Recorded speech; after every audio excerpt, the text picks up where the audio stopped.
So, when it comes to managing your money, the more you know, the better. And sometimes, while it can feel stressful to manage your money, asking yourself personal finance questions can help you create that secure financial future for yourself and also help you adapt if your personal circumstances change. So, what kind of questions do you ask yourself currently about your personal finances on an ongoing basis? Share in the comments. I would love to know. Hey everyone, my name is Bola Shokumbi. I'm the founder and CEO of Clever Girl Finance. I'm also the author of the best-selling Clever Girl Finance book series. Welcome to Clever Girl Finance TV.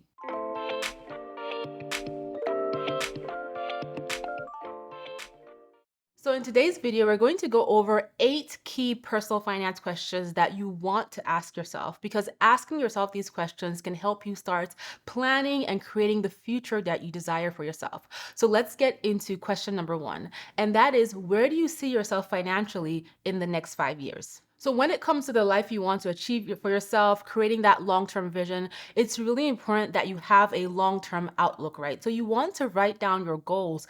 Think about where you see yourself in the next 5 years, even the next 10 years, and then create your plan around this long-term goal or long-term list of visions that you have for yourself. And this will help you stay focused on being able to achieve that life you desire for yourself. One key tip when you're creating these long-term goals is that you want to break your goals into smaller chunks. So let's say you have this idea of where you want to be in the next 5 years.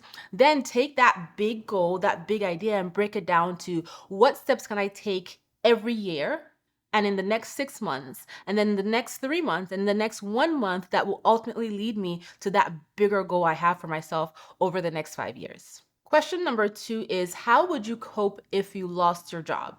So nobody wishes for the worst to happen, but in the reality of the economy, people lose their jobs every single day. And so when you ask yourself this question, you really want to get clear on what are those core expenses that you pay for every month. They would include things like your housing, your transportation, your food, any medicines that your household might need, and core utilities. And then start to build a plan into your budget so that you can create a backup fund to cover those core expenses for 3 to 6 months in the event that you were to lose your job. But this is a really important question that you want to ask yourself. Question number 3 is, what would you do in an emergency? So you may not lose your job, but life may happen. You may have a surprise situation, an emergency situation, and you may need money to cover this. So you want to start thinking of ways to save money to cover emergencies in your life. For example, if your car needs an emergency repair, you have a flat tire, your water heater at home breaks, you have to buy an emergency plane ticket. Start by putting aside at least $1,000 to cover these small emergencies that life can throw at you so that you're able to get through them without derailing your budget or your goals for that month. Question number 4, have you created a workable budget for yourself? So if right now you're currently winging it when it comes to your finances every month or each time you get paid, you are making a big mistake, and I want you to change that right now.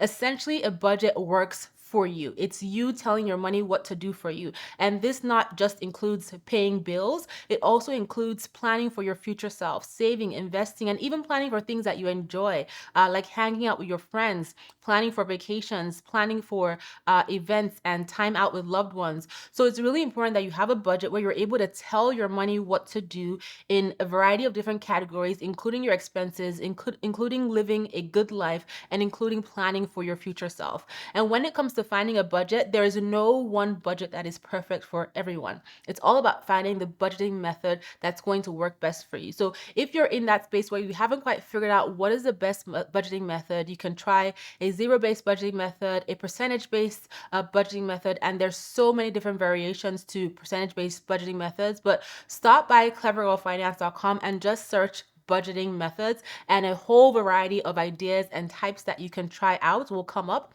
You can also leverage an app on your smartphone, read the reviews, download a few, and then pick the one that works best, that you like using the best. By the way, if you are enjoying this video, please hit the like button below, subscribe to this channel, and tell all your best girlfriends about Clever Girl Finance. We also have a really great podcast called the Clever Girls Know Podcast, and you can listen to this everywhere you tune into podcast episodes. And don't forget, we have over 30 plus plus completely free courses on the Clever Girl Finance website. So stop by and check those out. Okay, let's get back to these questions. Question number 5, what is the interest on your debt? So you may have different types of debt, for example, student loans, mortgage, maybe a high interest credit card. It's really important that you are aware of the interest rate on the debt, because this is essentially how much that debt is costing you for the time of which you keep the debt. And when you're able to identify what the interest rates are on your debt, you're able to prioritize them and create a debt repayment plan, which leads me into my next question. And that is question number 6. Do you have a debt repayment plan in place? And so, like I mentioned just now, understanding the interest rate on your debts allows you to prioritize them accordingly. But then once you have, determined your interest rates and you know all the debts that you have in place, you need to create a strategy to knock those debts out and try to save yourself as much money as possible on those interest payments. So for instance, you may choose to go by paying off the smallest balance first, which is the snowball method, where you prioritize your debts by smallest to highest balance, and you focus on paying more than the minimum to that smallest balance and then pay the minimum to all your other balances. And once that smallest balance is paid off, you take all that money that you were paying to that balance and you roll it into your next smallest balance. Again, paying more than the minimum and building this snowball effect where you're able to leverage this approach to pay off all your debts. The other way in which you can prioritize paying off your debt is by paying off your debt that's costing you the most, the debt that has the highest interest rate. And this is the avalanche method. So basically, regardless of the balance, you're going to organize your debts by highest to smallest interest rates. And it's the same approach where you pay more than the minimum to that debt that has the highest interest rate. This approach will help you save the most amount of money in interest payments because you're tackling your most expensive debt first. However, both approaches work. The key to leveraging them is consistency so that you can actually see them work and you can pay off your debt as soon as possible. Question number 7, how can you realistically increase your income? So you get to a point in your budget where you have cut back and you can just cut back no longer, because at the end of the day, you still need to live somewhere, you still need to eat, you still have bills to pay. So you may get to a point where you've cut back on your expenses and now it's time to switch views and look at how can I make more money. And this is something that we should all be doing, especially given the economic times that we're living through. It's really important to think about how can I bring in extra income. You might have things that are sitting in your kitchen, in your closets, in your kids' closets, in your garage, that you can declutter: appliances, electronics, clothing, accessories. You can put them on places like eBay, Poshmark, Facebook Marketplace to bring some money in. You could find a part-time job if your schedule permits it, if you have the time to do it, or you can start a side hustle based on a skill that you have that you can monetize. But it's a really good idea to start thinking about ways to bring in extra money, because when you're able to bring in that extra money, you can also accelerate the timeline to achieving your goals, like paying down debt or meeting a particular savings goal. And question number 8, how can you make improvements to your credit rating? So we live in a world where credit is necessary, right? A lot of employers look at credit scores. A lot of times you need some form of digital or credit payment to pay for transactions, and also for fraud coverage. So having credit is incredibly important if you want to purchase a home, etc. And so start thinking about ways that you can improve your credit rating. You start by pulling your credit report to see where you stand and making sure that everything is reported as expected. And then you want to avoid opening unnecessary lines of credit, avoid inquiries on your credit, avoid taking on debt that you absolutely do not need. For example, a store card, right? When you know down the line that you want to apply for a mortgage to buy an asset like a house.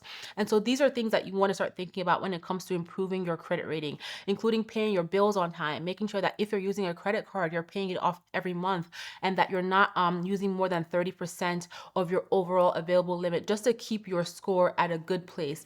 And if you're in this position where you need to improve or rebuild your credit, again, pull your credit reports, go through everything. If you have past due balances, accounts and collections, you want to contact your creditors. And on the Clever Girl Finance website, we have an article that just talks through everything you need to do to improve your credit, to rebuild your credit, and also to maintain your credit. So just visit clevergirlfinance.com and search credit, and all those articles will come up. So those are 8 key personal finance questions you want to ask yourself. And I encourage you to take some time out and just really lay out your answers to each of those 8 questions so that you can start to build and plan out that financial future that you want for yourself. So, what questions do you currently ask? Do you currently know the answers to? And what questions are you just going to go and sit down and figure out what those answers are for yourself? Share in the comments below. I hope you've enjoyed watching this video. If you have, please hit the like button, subscribe to this channel, tell your best girlfriends about Clever Girl Finance, and then stop by our website. Our blog gets updated every single day.